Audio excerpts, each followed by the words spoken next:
Corona warriors की आपने बहुत सारी बातें बहुत बार सुनी होंगी। आज हमारे साथ अशोक कुमार जो कि डीजी लॉ एंड ऑर्डर हैं उत्तराखंड के, वो जुड़ चुके हैं और उनसे जानेंगे कोरोना वॉरियर्स और उनके बारे में, और साथ ही ये कि किस तरीके से और किन परिस्थितियों में ये वॉरियर्स हमारे लिए काम करें। बहुत शुक्रिया हमसे जुड़ने के लिए अशोक कुमार जी आपका। और सबसे पहले आपका अनुभव ही सबसे महत्वपूर्ण, इसलिए आपसे ही शुरुआत करते हैं। कैसी और किस तरीके की परिस्थिति और कितनी उम्मीदें हम बना के रखें? जी, देखिए, मैं आपको बताना चाहूंगा कि जो कोरोना की जो लड़ाई है, ये एक प्रकार से अनप्रेसिडेंटेड लड़ाई है। यानी इससे पहले ऐसा हम लोगों ने कभी नहीं देखा। और हमारी 30 साल की सर्विस हो गई पुलिस में, तो पुलिस के लिए भी एक ऐसी चुनौती थी जो इससे पहले कभी नहीं आई सामने। तो एक नई चुनौती थी और बहुत कुछ इसमें अनसर्टेन था।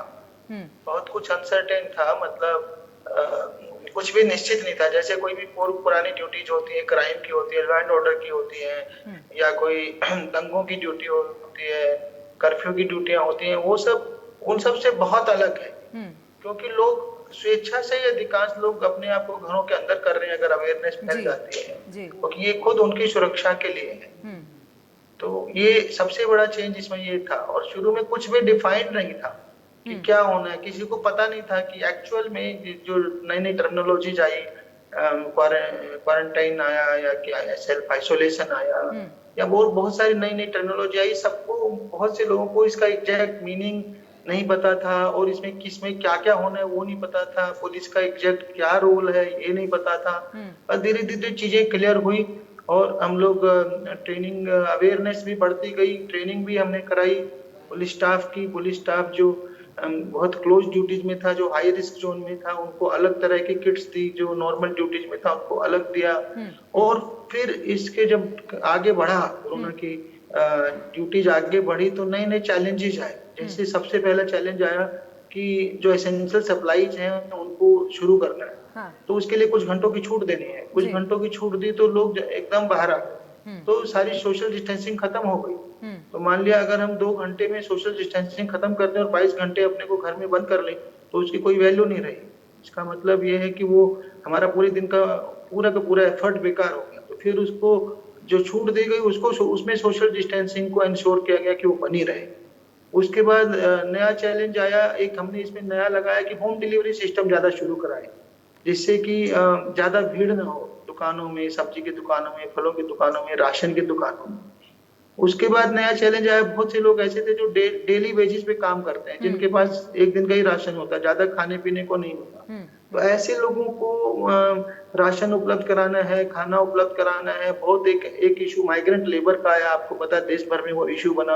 उनको समझाया बुझाया, उनको रोका, फिर उनके लिए शेल्टर होम भी बनाए और उनको भी खाना वगैरह उपलब्ध कराया गया। तो बहुत से लोग इस कोरोना की लड़ाई में ऐसे थे जो सामने आकर के पब्लिक सर्विस करना चाहते थे। बहुत से लोग ऐसे थे जिनको जरूरत थी हेल्प की, तो इन सबको कोऑर्डिनेट कराया पुलिस ने। बिल्कुल, ये बहुत सराहनीय और लगातार हम देख भी रहे हैं आप लोगों के द्वारा जो काम किया जा रहा है। लेकिन एक अशोक जी, मेरे अंदर एक सवाल ये था कि मैंने ये देखा कि अब ये भी कहा जा रहा है कि जो पुलिस की ट्रेनिंग होगी उसमें अब ये सिखाया जाएगा कि महामारी के दौरान कैसे निपटना है। और ट्रेनिंग में एक अहम हिस्सा, इसकी चर्चा भी हो रही है कई जगह पर, कि पुलिस की ट्रेनिंग में भी एक ये होना चाहिए पैरामीटर, जिसमें ये सिखाया जाना चाहिए कि महामारी में पुलिस कैसे और किस तरीके की भूमिका निभाए। जैसा कि आप बात कह रहे हैं और जिस तरीके की चैलेंजिंग की अभी आप बात कह रहे हैं, ऐसे में क्या आपको नहीं लगता कि ये बहुत जरूरी है कि सिर्फ ये चर्चा ना हो बल्कि ये शामिल किया जाए? बिल्कुल, एक नया टॉपिक जुड़ गया पुलिस ट्रेनिंग में। एक नई चुनौती जुड़ गई भविष्य के लिए, हमेशा के लिए। जैसे चुनौतियां होती ना, अलग अलग होती हैं। जैसे मैंने कहा, क्राइम एक चुनौती है, ट्रैफिक एक चुनौती है, ड्रग्स एक चुनौती है, आपदा एक चुनौती है। तो आपदा भी अलग अलग तरह की हम सब ने देखी, किंतु ये महामारी वाली आपदा पहली बार आई है। तो ये एक नए, जिसको हम पहले CBN बोलते थे, केमिकल बायोलॉजिकल न्यूक्लियर वार या न्यूक्लियर डिजास्टर, तो वो उसमें उसका पहली बार देखा गया अभी हाल के दिनों में। तो इसलिए इसमें नए चैलेंज आ गए और नए SOPs बने, नए तरीके निकाले गए।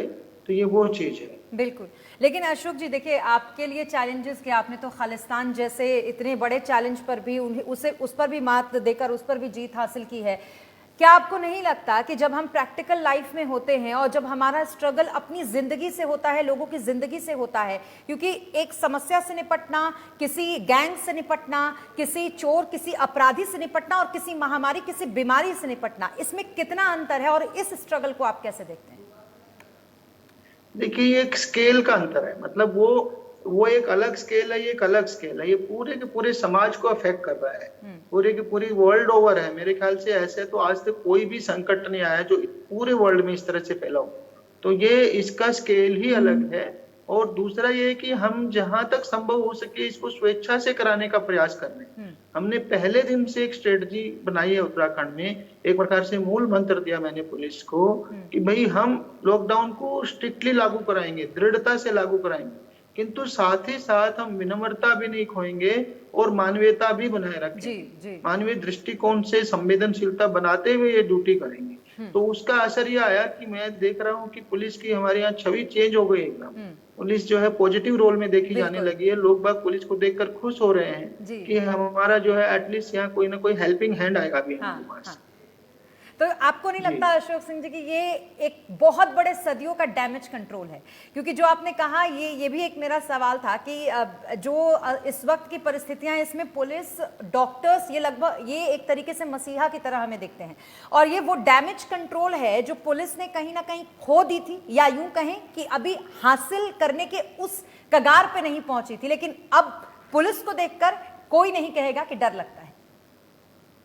देखिए, पुलिस की, डॉक्टर्स की तो अलग बैकग्राउंड है, किंतु अगर हम पुलिस की ऐतिहासिक पृष्ठभूमि में जाएं तो हमारा पास्ट जो है कॉलोनियल रहा है।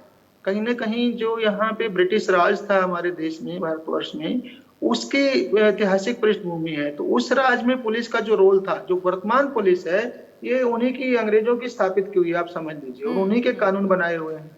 तो उसमें जो इसकी भूमिका थी, मुख्यतः दो भूमिकाएं थी। एक तो रेवेन्यू कलेक्शन में अगर कोई प्रॉब्लम करता है तो उसको, उसके ऊपर पुलिस यूज करो, पुलिस का बल प्रयोग करो।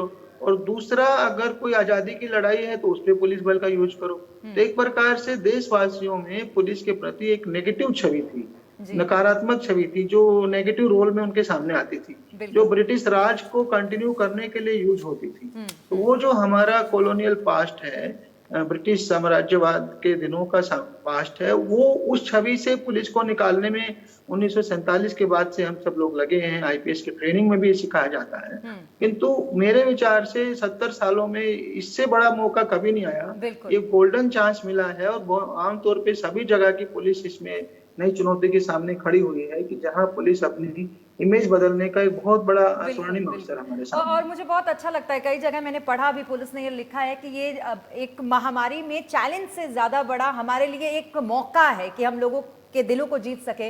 और खास करके अगर आपके बारे में, सिर्फ आपके व्यक्तिगत जीवन के बारे में बात करें तो आपने तो खाकी इन ह्यूमन एक बुक भी लिखी है, खाकी में किस तरीके से इंसान, और इस बुक पर काफी चर्चा भी हुई थी। लेकिन इस बुक के बारे में हमें कुछ बताइए, और ये बताइए कि जो चीजें अब हो रही हैं लोगों में, डैमेज कंट्रोल एक तरीके से पुलिस का जो अब हो रहा है, वो आपने उस बुक के जरिए बहुत पहले बताने की कोशिश की थी कि खाकी में भी इंसान ही है आपकी तरह।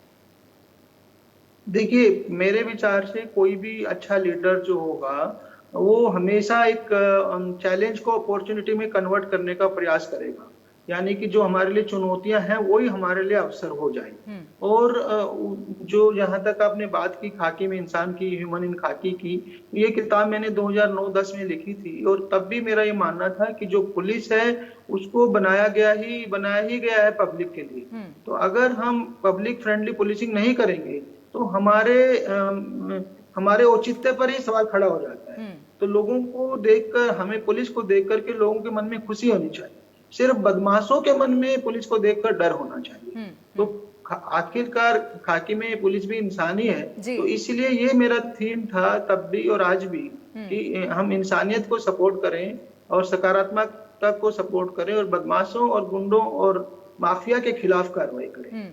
तो वो जो सकारात्मक छवि है ह्यूमैनिटी वाली, वो हमने इस बार इस अवसर पर और ज्यादा खुल करके सामने आ गई। बिल्कुल। लेकिन अशोक जी, आपको लगता है चूक कहाँ हो जाती है? क्योंकि कुछ तो चूक होती होगी ना, जिसकी वजह से लोग इस तरीके की छवि अपने दिमाग में पुलिस की बना लेते हैं। देखिए, चूक के कई सारे कारण हैं। मैं आपको बता दूं, चूक जो है, एक तो सबसे पहली तो प्रॉब्लम ये है कि हमारा जो रोल है नॉर्मली वो कहीं ना कहीं डिसिप्लिनिंग रोल है।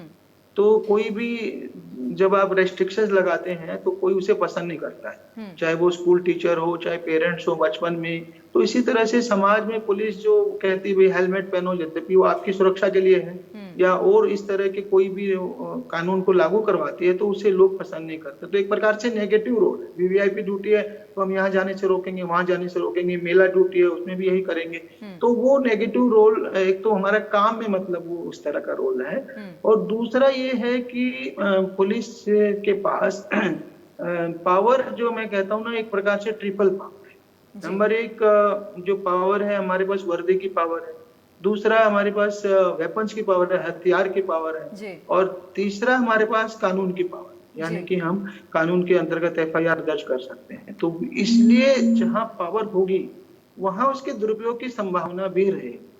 तो इसलिए मेरी सोच है कि हमारे विभाग में भी देखिए हर जगह पॉजिटिव और नेगेटिव कैरेक्टर्स होते हैं, तो हमारे यहाँ भी ऐसे कुछ कैरेक्टर्स निकल आते हैं जो ये मैंने कहा ट्रिपल पावर का दुरुपयोग करते हैं। तो उनकी वजह से छवि ज्यादा खराब होती है। जो अदरवाइज इतना गोल्डन चांसेस खाकी आपको देती है पब्लिक सर्विस का, जन सेवा का, मैं तो 30 साल में देखा हूँ हजारों हजार लोगों की मदद की है हमने। तो ऐसा मौका और कोई सर्विस शायद ही देती होगी। बिल्कुल, और मुझे लगता है कि अगर ऐसा ही रहा अशोक जी तो शायद वो विचारधारा हमेशा के लिए बदल जाए जो पुलिस के लिए रही है। बहरहाल आपसे बहुत कुछ और जानना है, और खास करके अगर आपके व्यक्तिगत जीवन के बारे में बात करें तो अभी कोरोना जैसी महामारी जिससे लगातार आप लोग निपट रहे हैं, वॉरियर्स हम कहते हैं आपको, लेकिन जब आप घर जाते हैं तो क्या वो डर आपको भी लगता है? क्योंकि एक दिन में ना जाने कितने सारे लोगों से मिलना जुलना, लेकिन फिर भी एहतियात बरतते हुए भी क्या घर पहुंचकर घर वालों के लिए चिंता होती है, उनके लिए डर लगता है? और जहां तक बात है, अगर बहुत निजी आपकी बात करें तो आपकी माता जी की अभी कुछ दिन पहले ही बाईपास सर्जरी हुई है, ऐसे में इतना तालमेल बैठाना क्या आपको मुश्किल नहीं होती? देखिए, जो डर लगना, जो एप्रीहेंशन है, वो तो स्वाभाविक है, किंतु समहाउ मैं नेचर से बोल्ड हूँ, और मैंने कभी बड़े बड़े कदम उठाते हुए भी मुझे कभी ज्यादा कभी वो एप्रीहेंशन नहीं हुई।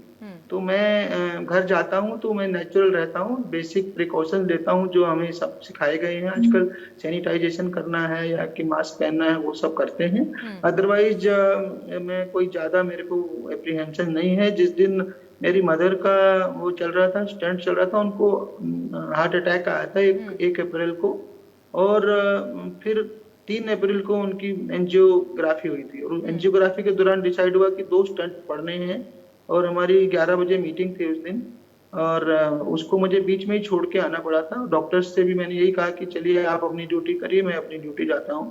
तो ये मुझे लगता है, मुझे वो भी नेचुरली लगा, क्योंकि मेरे हाथ में तो उस टाइम कुछ है नहीं, डॉक्टर्स के ही हाथ में है, जो वो कर सकते हैं वो कर ही रहे थे।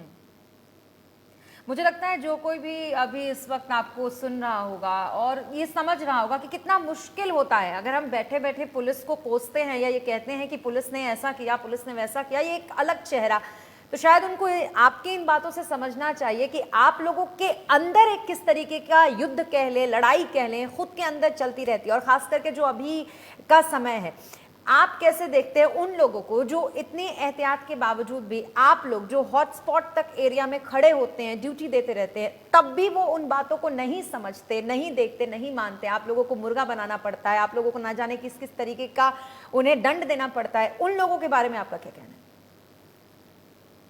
देखिए, कुछ लोग होते हैं जो पूरे समाज के एफर्ट्स को एकदम चौपट कर देते हैं, और ऐसे 1-2% ही लोग होते हैं, पर उन्हीं की वजह से हमें इतनी सारी पुलिसिंग करनी पड़ती है। अभी मैं आपको जमात का एग्जांपल दूंगा। एक जमात का इम्पैक्ट उत्तराखंड में भी आया, और इन लोगों को ये समझना चाहिए था, आदमी समझ आ गया, सब हर किसी को समझ आ गया उत्तराखंड में जितने भी जमात के लोग आए हैं, 1400 के करीब हैं ये लोग, तो कि भाई अगर वो सामने आएंगे तो वो सामने आकर के वो अपना खुद का भला कर रहे हैं, क्योंकि उनको अगर वो संक्रमण की रेशो उनके यहाँ ज्यादा है तो उनको जरूरी है कि टेस्ट करा लें। टेस्ट होगा, पता चल जाएगा, अगर संक्रमण है, नहीं है तो उनकी हेल्प हो जाएगी, संक्रमण होगा तो भी हेल्प हो जाएगी, तो उनको प्रॉपर मेडिकेशन होगा। हमारे यहाँ 46 में से 23 लोग ठीक हो गए एकदम उत्तराखंड में, और बाकी अभी तक एक भी डेथ नहीं हुई है। इसका मतलब वो लोग ठीक होके वापिस जा रहे हैं ना, हाँ। तो इसी तरह से अगर आप संक्रमण के बाद सामने नहीं आएंगे तो आप अपने परिवार में फैलाएंगे, आप अपने आस पड़ोस में फैलाएंगे, फिर पूरे समाज में फैलाएंगे। तो हमने फिर एक अपील की एक कि भाई 24 घंटे के अंदर सामने आ जाइए, नहीं तो हम 307 के अंदर केस दर्ज करेंगे, क्योंकि आप समाज के लिए खतरा है। तो 180 लोग उस अपील के बाद सामने, और उसके बावजूद भी 8 लोगों पे हमें 307 का केस दर्ज करना पड़ा। तो फिर ये जो 8 लोग हैं, इसका मतलब वो बिल्कुल गलत कर रहे हैं, बहुत ही भयंकर गलत कर रहे हैं, डिस्पाइट नोइंग कि ये उनकी जान के लिए खतरा हो सकता है, उनके अपने परिवार के लिए खतरा हो सकता है, पूरे समाज के लिए खतरा हो सकता है, फिर भी वो छुप रहे हैं, तो गलती कर रहे हैं। तो इस तरह के एलिमेंट खाली जमात वाले नहीं, और भी समाज में ऐसे हैं जो हमारे सारे के सारे एफर्ट्स को कई बार एक अकेले आदमी की गलती पूरा चौपट कर देती है। सड़क पे देख लीजिए आप, सड़कों पे जो लोग चलते हैं और कोई एक आदमी ने शराब पी और रैश ड्राइविंग की, तो कितने लोगों की जान के लिए खतरा हो जाता है। जी जी बिल्कुल। लेकिन अशोक जी, अगर मैं उत्तराखंड की बात करूं तो अक्सर हम ये देखते हैं कि हम उत्तराखंड की बात करते हैं, जो मैदानी इलाके वहीं तक की स्थिति सोच के समझ के और छोड़ देते हैं। लेकिन मेरा ये मानना है हमेशा से कि उत्तराखंड राज्य की परिकल्पना ही इसलिए हुई थी क्योंकि वो एक पहाड़ी राज्य है और बड़ा मुश्किल हो रहा था मैदान से पहाड़ को देख पाना, समझ पाना।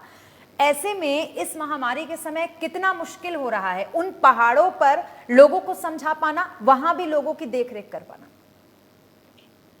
देखिए, मुझे लगा कि वहां पे हमें ज्यादा डिफिकल्टी नहीं आई किसी भी तरह की। जो गांव है वो सब समझे हुए हैं, काफी अवेयरनेस मीडिया के थ्रू, सोशल मीडिया के थ्रू लोगों में आई है, और वो सभी लोग अच्छे से समझ रहे हैं कि भाई अगर कोई भी बाहर का व्यक्ति आया है तो उससे हमें संक्रमण फैल सकता है। तो मेरे ख्याल से सभी पहाड़ के जिलों में सभी ग्राम प्रधानों ने खुद ही इस तरह के 14 दिन के क्वारंटाइन के सिस्टम बना लिए, क्योंकि यहाँ भी लोग ऐसे हैं जो रिवर्स माइग्रेशन करके आए हैं, इवन मुंबई से आए हैं, एक आध मिडल ईस्ट से भी आए हैं। तो लोगों ने खुद ही उनको क्वारंटाइन रखा 14 दिन के लिए, और उसके बाद ही उनको कम्युनिटी में शामिल किया। तो मेरे विचार से पहाड़ों में बहुत सेफ रहा हमारा। सिर्फ 2 जिलों में एक केस आया है, वो भी जमात वाला केस आया पौड़ी में और अल्मोड़ा में, बाकी कोई भी केस पहाड़ के जिलों में नहीं आया, सभी नीचे प्लेन के 4 जिलों में ही आए हैं। बिल्कुल। अक्सर हम देखते हैं कि सीएम त्रिवेंद्र सिंह रावत इसको लेकर मीटिंग करते रहते हैं और प्रेस कॉन्फ्रेंस करते हैं, वो बताते हैं कि किस स्ट्रैटेजी पे फिलहाल हम चल रहे हैं। क्या आप थोड़ी बहुत हमें भी उसके बारे में बताएंगे कि किस तरीके की स्ट्रैटेजी फिलहाल उत्तराखंड में अपनाई गई है आप लोगों के द्वारा?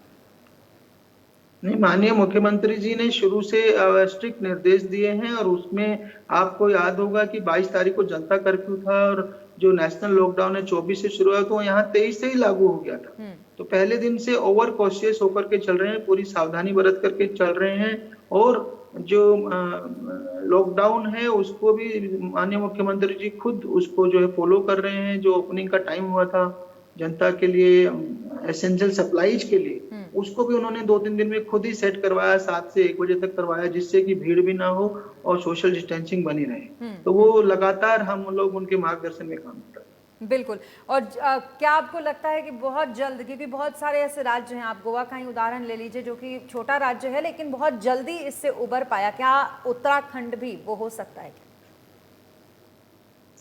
नहीं, उत्तराखंड तो बिल्कुल होगा, बिल्कुल होगा। हमारे 47 केस हैं आज की तारीख में, और मुझे लगता है कि अनदर वीक, एक सप्ताह के अंदर अंदर हमारे केस 0 पे आ जाएंगे, नए केसेज, और हम लोग बहुत जल्दी इससे पार होंगे। बिल्कुल। और अशोक जी, वो एक महत्वपूर्ण सवाल और मैं चाहूंगी कि उसका जवाब आप दें, वो इसलिए क्योंकि ये सवाल सिर्फ मेरा नहीं बल्कि ये सवाल उन तमाम जनता का है जो इस वक्त आपको सुन और देख रहे हैं। क्योंकि लॉकडाउन को लेकर सबको पता है कि जब लॉकडाउन जाएगा तो बड़ा चरणबद्ध तरीके से जाएगा, एकदम से सरकार लॉकडाउन को नहीं खत्म करेगी। बावजूद इसके वो तरीके और साथ ही कब तक की उम्मीद, ये आपसे जानना चाहेंगे। देखिए, ये तो केंद्र सरकार और राज्य सरकार ही डिसाइड करेंगी, किंतु मुझे लगता है कि एक तो इंटरनेशनल फ्लाइटें तो बहुत लास्ट होंगी जो शुरू हो पाएंगी, और स्कूल और कॉलेजेस भी जो है बहुत बाद में खुलेंगे। और इस बीच जहां जहां पे ग्रीन जोन्स हैं, जो ग्रीन जोन से ग्रीन एरियाज हैं, उन एरियाज में मूवमेंट खुल सकता है, उन एरियाज में एक्टिविटीज धीरे धीरे खुलेंगी। और उसके बाद रेड जोन्स जो है, जो तो एरिया सील्ड रहेंगे जब तक कि उनमें 28 दिन तक कोई नया केस नहीं आ जाता। ये मेरी सोच है। चलिए, बहुत शुक्रिया हमसे बातचीत करने के लिए, लेकिन मैं चाहूंगी कि जाते जाते कम से कम आप एक मैसेज इस वीडियो के जरिए हमारे जरिए एक मैसेज आप दे उन समाज को जिसके बारे में आपने सबसे शुरू में जिक्र किया कि बड़ा मुश्किल होता है लोगों को समझा पाना कि ये आप ही के लिए है आपको घर में रहना। नहीं, मैं आपके चैनल के माध्यम से सबसे यही अपील करूंगा कि ये बड़े डिफिकल्ट टाइम्स हैं, बड़े टफ टाइम्स हैं, किंतु ये पूरी दुनिया के लिए, ये आपके अकेले के लिए नहीं है और हम सबकी सेफ्टी के लिए है, आपकी, आपके परिवार की और पूरे समाज की सुरक्षा के लिए है। तो इसमें जो भी सरकार की ओर से डायरेक्शन जाते हैं उसमें सरकार का, प्रशासन का साथ दें, पूरे दिल से साथ दें, और जो लोग इसका अनुपालन नहीं करते हैं फिर उनकी भर्त्सना भी करें। बहुत शुक्रिया अशोक जी हमसे बात करने के लिए, और आप कोरोना वॉरियर्स और आपके जैसे और भी जितने भी वॉरियर्स हैं उन सभी को नेशनल वॉइस सलाम करता है, और इसीलिए हम चाह रहे थे कि आपसे आपकी राय और आपकी बात जान सके। तो ये आप सुन रहे थे DG law and order Trivendra Rawat सरकार के कोरोना वॉरियर, जो कि किस तरीके से काम कर रहे हैं उत्तराखंड में और कैसे वहां पर इस महामारी को रोका जाए, इस महामारी से लोगों को अवगत कराया जाए और साथ ही लॉकडाउन का पालन करवाया जाए, उस पर हमसे चर्चा कर रहे थे। इसी के साथ ये भी कि खुद वो कैसा सोचते हैं अपने निजी जीवन में इस कोरोना वायरस को लेकर। इसी के साथ इस बुलेटिन में फिलहाल इतना ही। आप बने रहें नेशनल वॉइस के साथ।